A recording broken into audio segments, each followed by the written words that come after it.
Thank you, Don. He said he was going to put in something embarrassing, and you didn't, so thank you. That'll come another time. Oh, okay.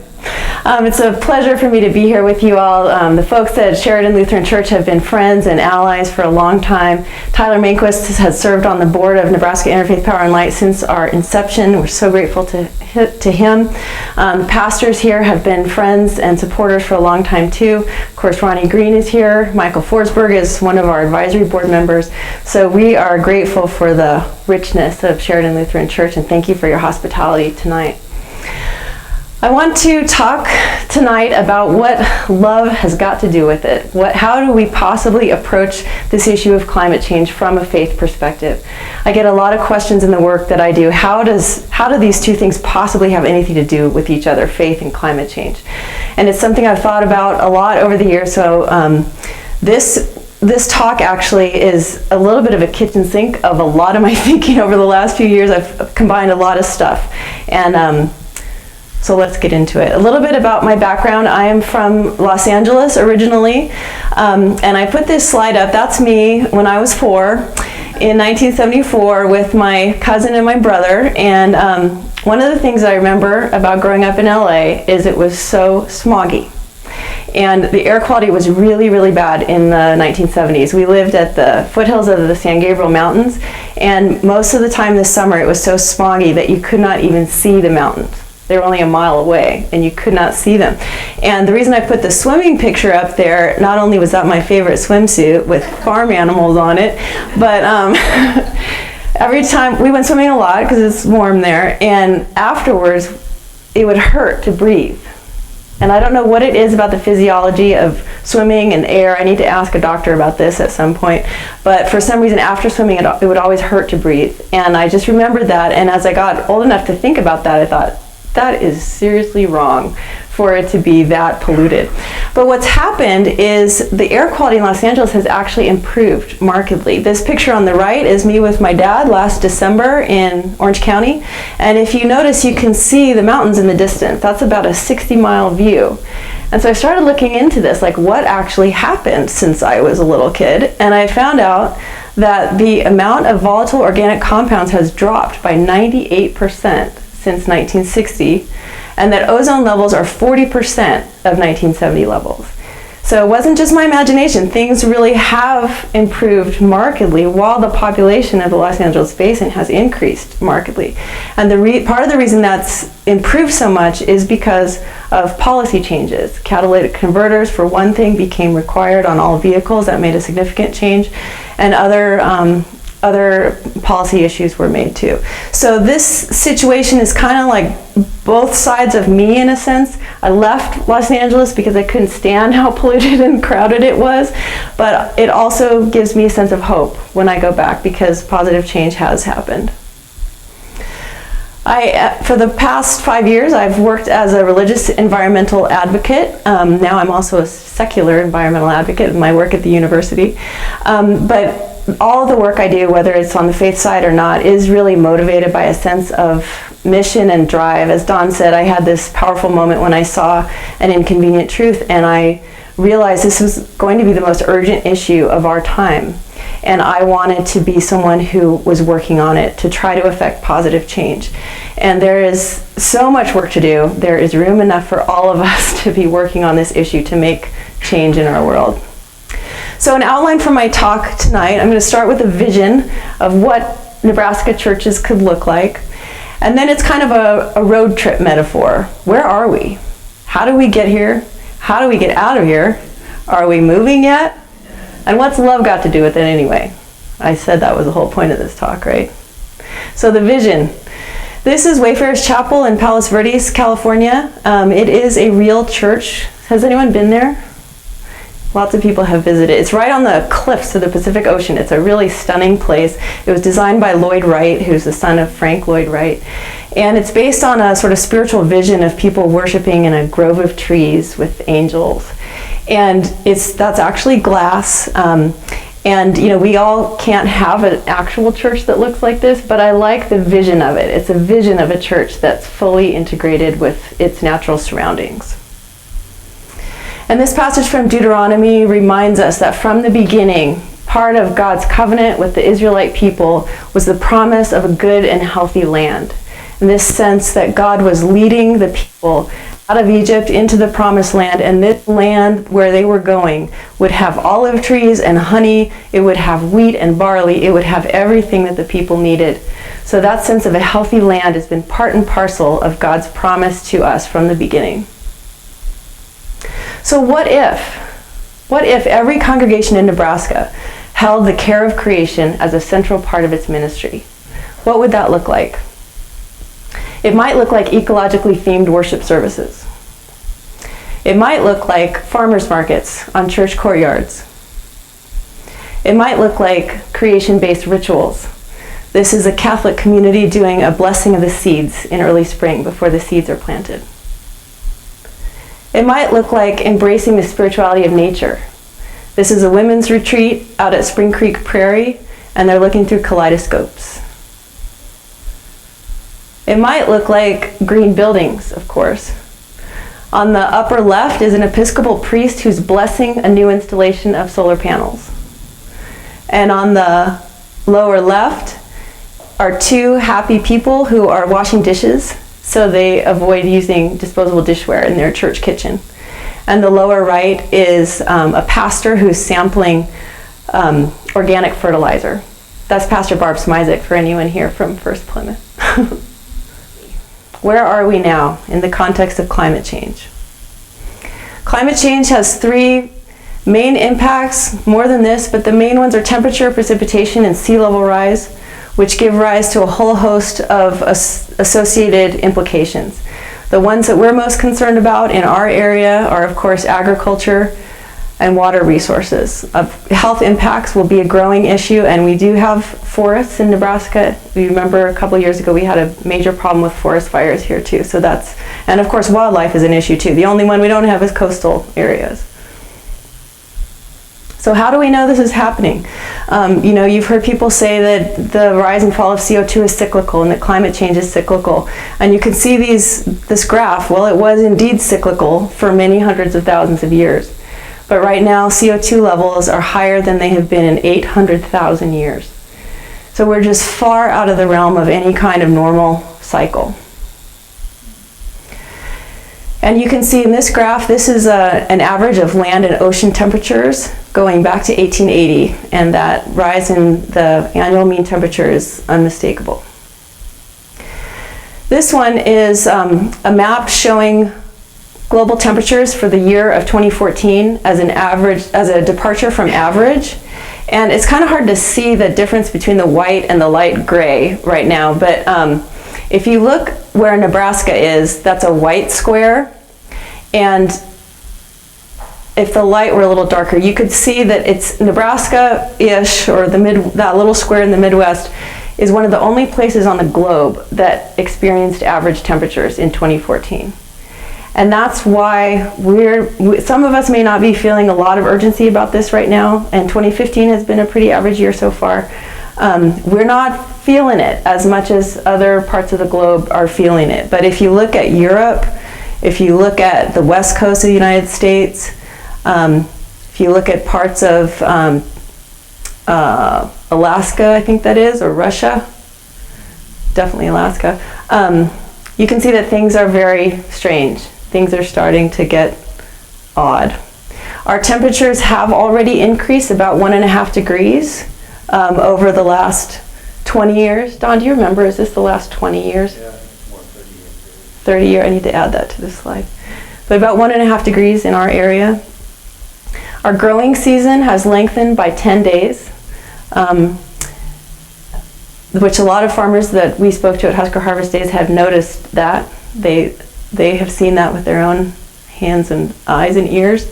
Our plant hardiness zone has shifted. If you're a gardener, you may know this. We used to be kind of half and half, zones 4 and 5, and now we're all zone 5.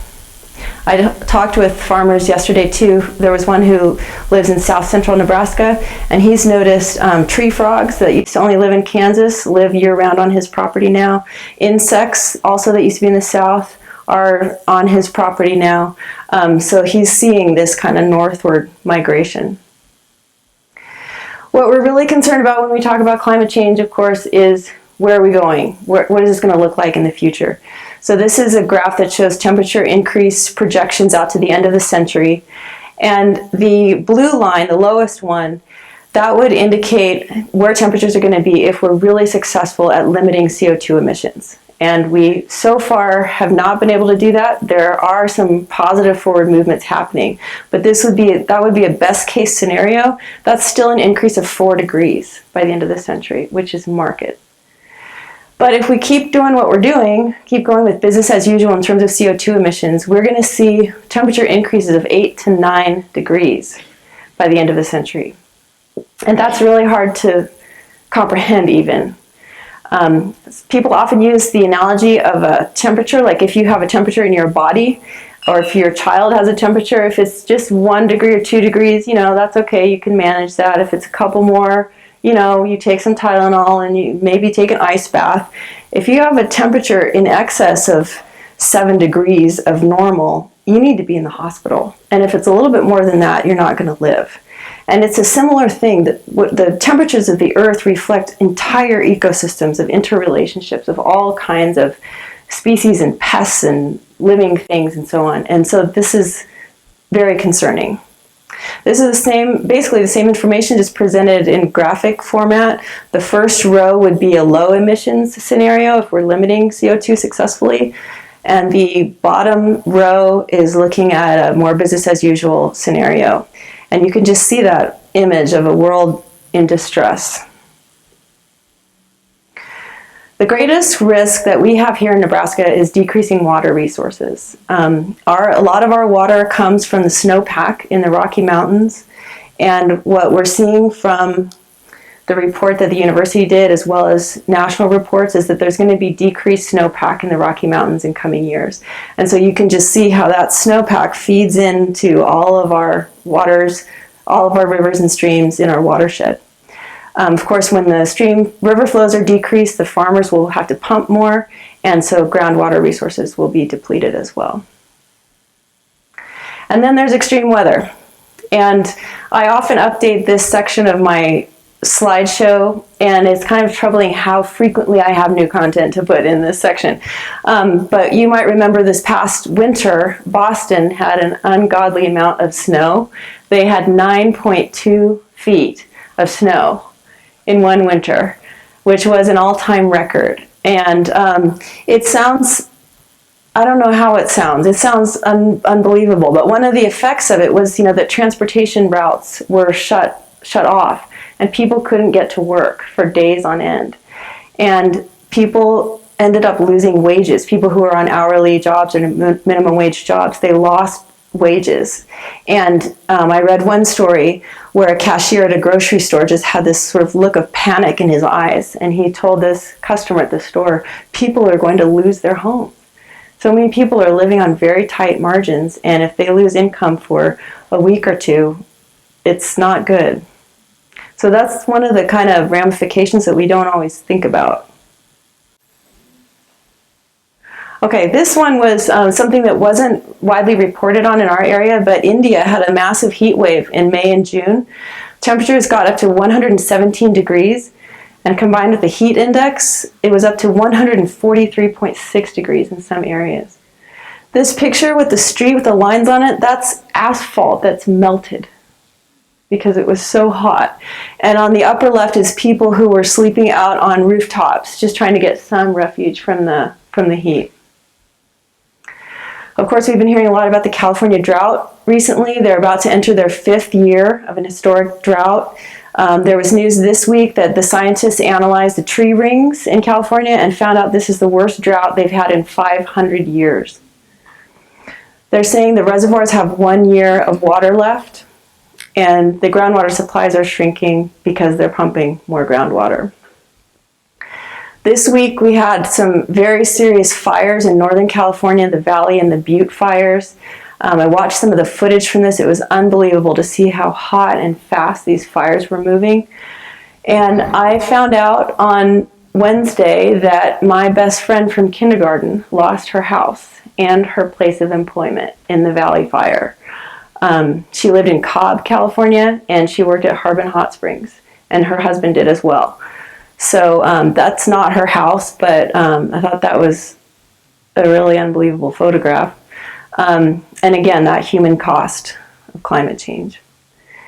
The Syrian civil war has been shown to be linked to an extreme drought that occurred in that part of the world from 2006 to 2009. And of course, the Syrian civil war has, in part, leading to the current European migrant crisis that we're hearing a lot about right now. And so again, this sense of the kind of domino effect of what happens when the climate starts to shift, places become either uninhabitable or inhospitable, people need to move. And the refugee issue is going to be growing in enormous magnitude in the coming decades. Here in Nebraska, we all remember the summer of 2012.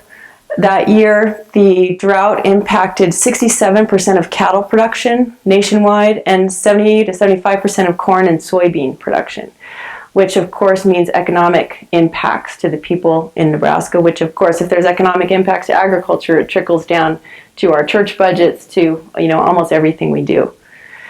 By mid-century, the conditions of the 2012 summer will become typical. So we're looking at some really tough stuff to swallow. This was a typhoon that hit the Philippines in 2013. It's called Typhoon Haiyan. Those are some of the statistics. It was a huge hurricane. It affected 11.8 million people. The devastation was total, as you can see. And I keep this in here in my slideshow, even though it's 2 years old now, because this photograph just riveted me when I saw it. Just this photograph of this young boy observing the devastation that was caused in his neighborhood. And what I say when I talk to faith groups is, we can look at statistics like that other slide that showed all the numbers, all the statistics. We can look at stuff like that. But what people of faith are really concerned about, what we should be concerned about, is the human cost of climate change. And that boy's face just says volumes. This photograph also came out at that same time. This is a church that had to be converted into some kind of triage center. And it's just really disturbing when you see those pews all cattywampus and you see bodies lying out on the pews. And you see this woman's face. I don't know if that's a mother and son or what their relationship is. Now, this kind of situation is not going to happen to us here. We're not going to have a typhoon in Lincoln. But I wonder about this sense of a metaphor. Is this a sense of the role that churches may need to play in the future? Are we going to be asked to become sanctuaries of some kind for people in crisis? And whether it's physical crisis or emotional crisis or spiritual crisis. The question that really drives my work is, what does it mean to be a faith community in the era of climate change? How does it ask different questions of us than the questions we have asked in the past? So back to our road metaphor. First we said the vision, and we said, where are we? How did we get here? Well, now we're saying, how did we get here?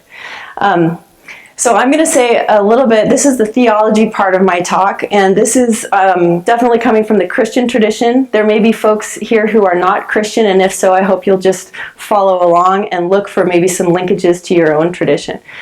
But in the Christian tradition, and this is very general, so I'm not going to get into denominations or anything, we have inherited some interesting theological pieces, and they come from old arguments. One of the defining characteristics of our approach to nature, to matter itself, comes from Plato, way back to Plato, the 4th century CE, the famous Greek philosopher. And Plato believed that ideas possess the highest and most ultimate kind of reality. So that was what was to be aspired to, is the realm of ideas. He saw the universe as a hierarchical chain of being that stretched from unformed matter into pure being. So that's what started a kind of differentiation between matter and being. And then a few centuries later, one of the first big theological arguments of antiquity was about Gnosticism. This was a group that arose in early antiquity, and they turned the dichotomy between, or in the Common Era, I should say, they turned the dichotomy between matter and spirit into a battle. This was a huge battle in Gnosticism that spirit was good and matter was evil. There was a lot of writing about light and dark and evil and good. It was very, very much a pitched battle. They believed that humans were spirits imprisoned in a body. That's how lowly they thought of the body. We were imprisoned in it. And the goal of salvation was to liberate the spirit from matter so that it could return home. So those kind of arguments were already sort of brewing in Christianity, and then a little bit later, two theologians came to the forefront. One was Origen, and the other was Irenaeus. And this is not comprehensive. There were more theologians and more dialogue coming on, but I'm just pulling out Origen and Irenaeus for two important pieces of the puzzle. Origen took a little bit, Origen was opposed to Gnosticism. Almost all were opposed to Gnosticism. But Origen took a little bit with him, and he agreed that the spirit was the realm of God. This higher ethereal level was the realm of God. But he didn't think the material world was fully evil. He thought the material world prevented humans from falling all the way down into nothingness. So I put that picture of Holmes Lake frozen over because it was kind of like ice. Like the material world is kind of like ice. It keeps you from going all the way down. So embodiment was kind of a safety net in a way, but the true destiny of the human was a spiritual destiny. Irenaeus, on the other hand, had a much different approach to thinking about matter. He also opposed the cosmic dualism of Gnosticism, but he believed the material world was part of God's design. Revolutionary concept, right? He believed that the divine plan will be manifest at the end of time with the unveiling of a new heaven and a new earth.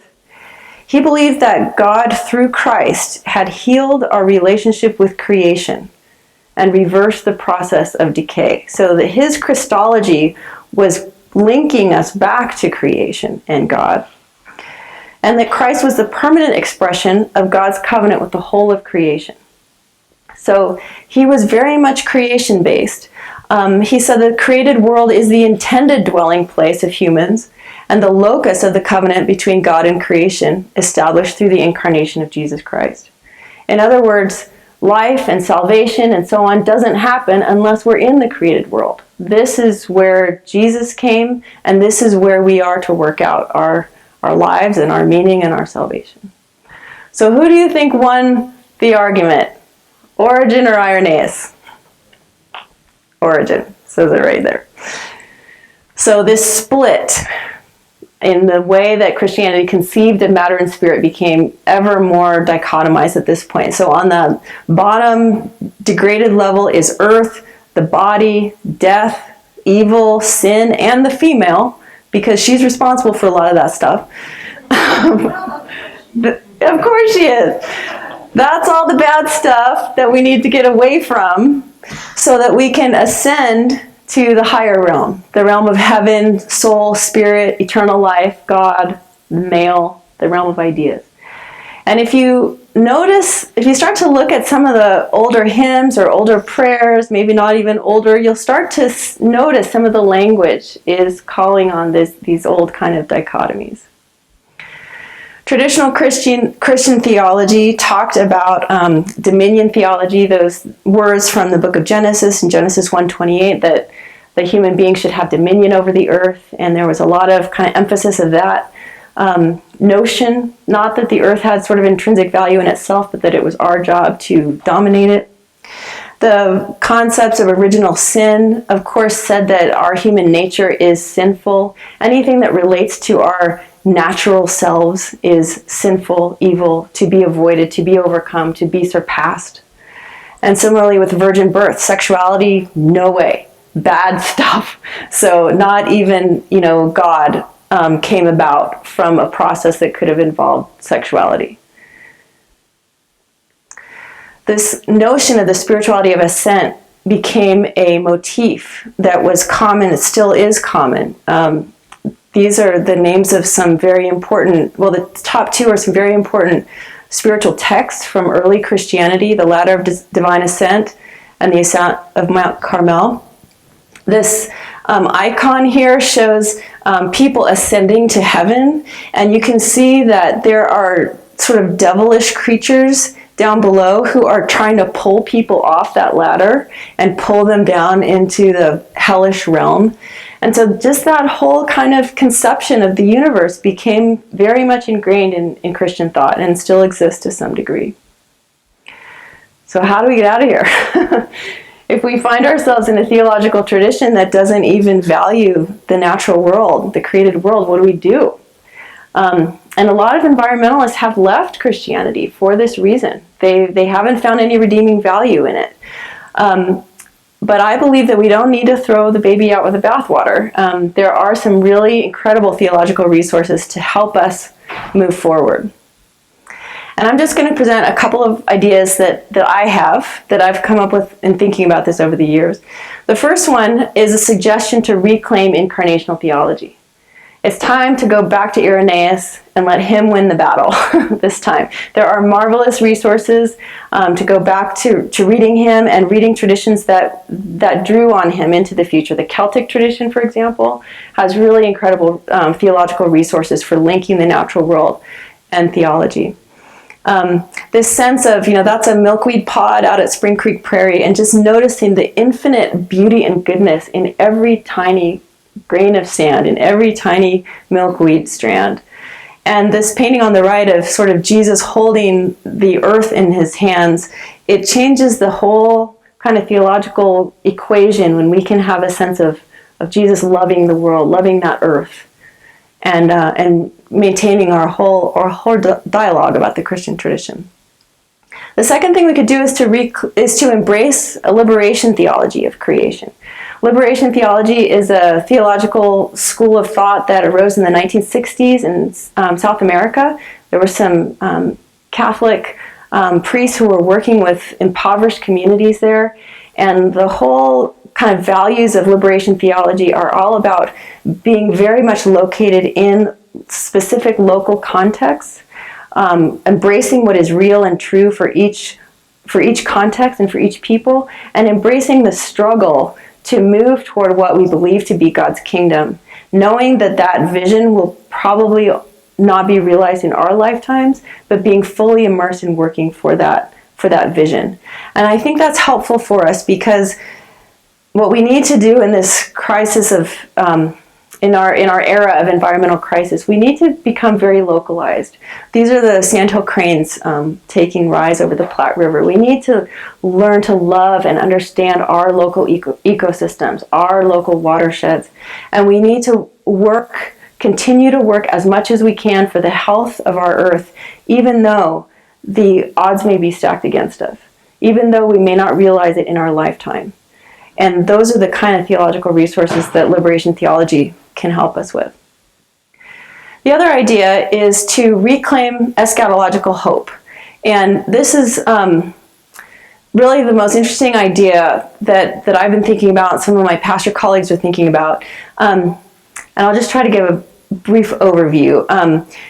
When the Gospels were written, it was the very early beginnings of Christianity, and there was a worldview at that time in that part of the world that the world was going to be ending soon.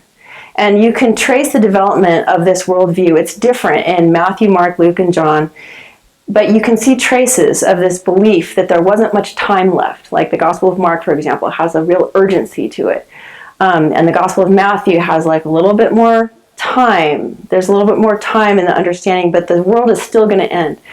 The belief about the end of the world is called eschatology. And we're used to thinking about apocalyptic eschatology, which means the earth is going to blow up in a ball of fire, basically.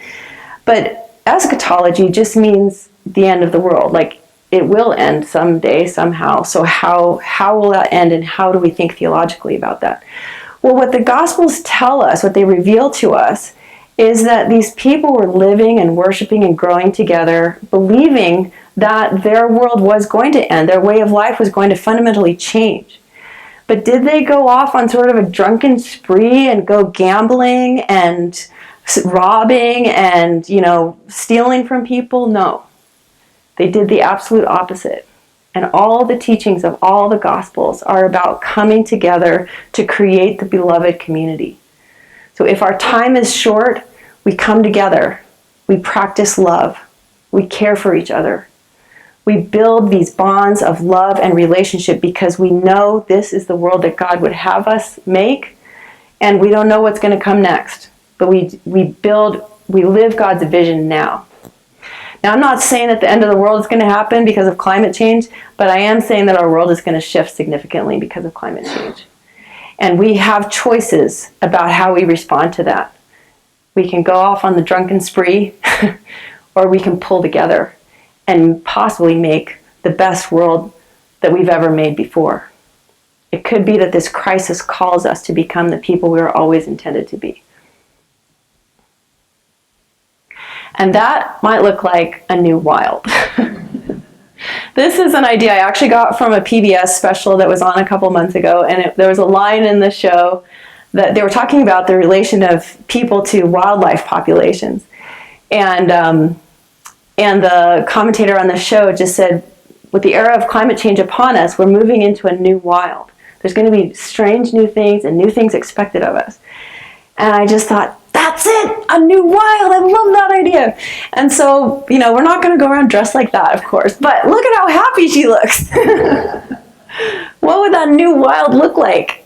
There are crazy things happening. A year ago, almost to the day, 400,000 of us marched in the streets of New York City to call for climate action.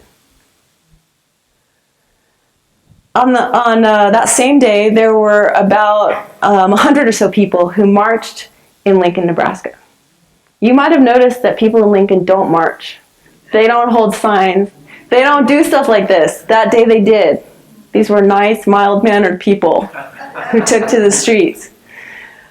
These are also nice, mild-mannered people at First Plymouth, that's the sustainability committee at First Plymouth, taking on these kinds of projects within a congregation. You've seen these pictures before, but this is a new wild. This is crazy.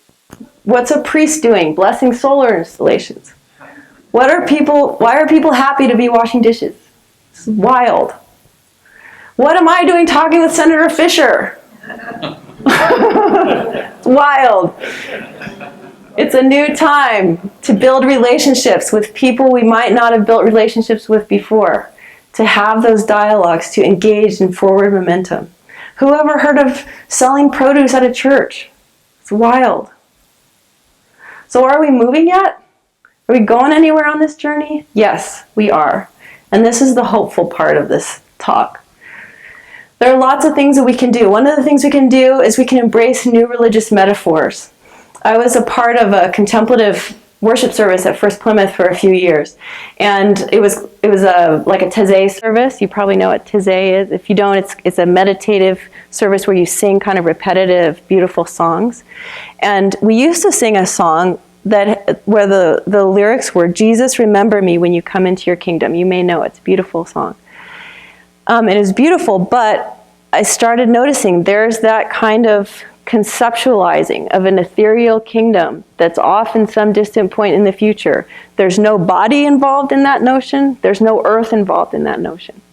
And so we ended up replacing it with a different song that said, the peace of the rivers be with you, the peace of the oceans too. And that's just a small example of how you can find really beautiful music, prayers, liturgical resources that bring in the natural world. We are also moving to a fossil-free world, little by little. John Atkinson is here in the back. Raise your hand, John. John has been a fighter for clean energy for many years. He's got lots of successes under his belt, and we've worked together on a lot of projects, including all of these. The Omaha Public Power District last year adopted a new 20-year plan that makes significant steps forward at lowering CO2 emissions, closing one of the nation's dirtiest coal plants. And it was people of faith who showed up at those board meetings month after month who made a difference, along with a lot of other citizens and activists. But we helped to recruit some people of faith, and the utility executives are like, what are church people doing here? It got people's attention. The same thing happened at the Lincoln Electric System. Late last year, they announced they were moving to 48% renewable energy by next year, which puts them as a huge leader in the United States, the percentage of renewables they have. Right now, we're starting a project with Nebraska Public Power District, our largest utility in the state, to try to get them to adopt more renewable energy as well. They did recently announce the start of a new hydrogen fuel cogeneration plant that is going to cut CO2 emissions by 50% at Sheldon Station. So they're doing stuff too. There's a growing divestment movement you may have heard of. Tyler Manquist has worked on this a little bit and knows a lot about it if you'd like to ask him questions. But these are some of the very notable groups who have already chosen to divest their investments from fossil fuels. And this is a growing movement, including the Episcopal Diocese of Nebraska, just this year voted to divest. Sustainable congregations are growing. I'm sure you folks are doing a lot here with this plant. This is an article that just came out last Saturday about how Nebraska churches are saving the earth part of their mission. Growing movement, lots of ideas. And Dawn mentioned the rural poll that just came out this week. 61% of respondents think the state should develop a plan for adapting to climate change. That's 61% of rural Nebraskans. So this bus is moving. 80% of rural Nebraskans support renewable energy development. And most rural Nebraskans have undertaken various energy conservation measures in their own home. So the rural poll shows there are a lot more shades of gray among Nebraskans than the stereotypes would lead us to believe. St. Francis's encyclical was released in June, and this has just been a remarkable event for the world. It's a really beautiful document. I would encourage you to read it if you haven't already. It's available online. The language is really accessible. It's not too long. It's beautifully written and powerfully written. Pope Francis holds nothing back in calling things as they are, calling out our consumerist society, and talking about what needs to be changed. He talks about the intimate relationship between the poor and the fragility of the planet. He talks about how everything in the world is interconnected and that we must seek other ways of understanding the economy and progress. Those last 2 points, or that last point, is huge. It's a re-envisioning of who we are. There is a growing religious environmental movement. Nebraska Interfaith Power and Light is just one of the pieces of a national and international movement that's bringing the moral voice to this issue. And in July, I was very happy to be and humbled to be invited to the White House along with 11 other faith leaders. You can see even from their clothing, they were from a variety of faith traditions and backgrounds from all over the country.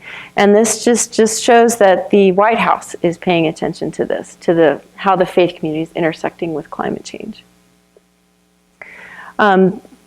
This is the EPA Clean Power Plant. This is one of the Clean Power Plant rule. This is one of the main efforts in the United States to cut the United States CO2 emissions. The goal is to cut it by 30% by 2030. This is really sweeping rule that will make a significant difference, not nearly as much of a difference as we need ultimately, but this is a significant step forward. And this is a key piece of what the United States will bring to the negotiating table at the UN climate talks in Paris this year. But Nebraska has joined 15 states in suing the EPA to block this rule. So we're supporting it, but a lot of other people in Nebraska are not supporting it. And this is happening in December. This is, if you're not aware of this or not following this, I invite you to watch the news over the next couple of months. This is really a big deal. President Obama just said about 2 weeks ago, this year in Paris has to be the year that the world finally reaches an agreement to protect the one planet that we've got while we still can. And I read another quote from a European commissioner who said there is no plan B from these Paris climate talks. The countries of the world have been meeting once a year for 20 years to try to come up with an internationally binding agreement to lower CO2 emissions. And they failed every year it is a complex issue with the developing world and so on. But there is an incredible amount of political momentum behind this and goodwill, and we're all hoping that it succeeds this year. So what's love got to do with it anyway? Everything. In our tradition, in the Christian tradition, I should say, love wins. That's the central message of our tradition over and over again. Love is not defeated. Love is not defeated by death. Love is not defeated by adversity. Love is not defeated by anything, not by corporate giants, not by politicians, not by environmental degradation. Nothing defeats love. And as we all know from living our lives, it's not easy to believe that. There are lots of things that happen in our personal lives and our communal lives that seem to disprove this. But if we hang with it and we keep going with this belief and this lens through which we understand ourselves and the world, we find new resources of hope. We find it to be true over and over again. And from the very beginning, the Christian tradition has taught this message of love in the face of nearly insurmountable circumstances. Again, if you go back and read those Gospels and you understand what the world was like in those times, a Savior who was not supposed to die, but who did in this sort of ignoble way, and then his followers were left to start a religion out of this, it's absolutely remarkable that that message of love and hope in the face of opposition has survived, and it remains available to us to draw on. So my question is, can we greet the climate crisis with love? What does it look like if we greet the climate crisis with love? Tim DeChristopher said this quote, which really inspired me this year. He said, "As much as we need to fully recognize the harsh truth of the climate crisis, we must just as fully give thanks for the goodness and beauty that we love in the world." So that juxtaposition just really surprised me, that we need to honestly engage the truth of the climate crisis, not close our eyes to the harshness of it. But at the same time, and by equal measure, we have to love the world. We have to keep loving the world. We have to love the world more than we ever have before, and love each other to get us through this crisis. So I'll close with this. This is a quote that I often close with. This is from Gus Spaeth, who's the founder of the Natural Resources Defense Council, and he was giving a talk to religious leaders. And he said, "I used to think the top environmental problems facing the world were global warming, environmental degradation, and ecosystem collapse, and that we scientists could fix those problems with enough science. But I was wrong. The real problem is not those three items, but greed, selfishness, and apathy. And for that, we need a spiritual and cultural transformation. And we scientists don't know how to do that. We need your help." So this is just a charge to all of us, whether you are involved in a congregation or not, whether you're clergy or not. People of faith have a remarkably important role to play in this transition to come. And I hope that all of us can be on the side of hope and love and community. Thank you.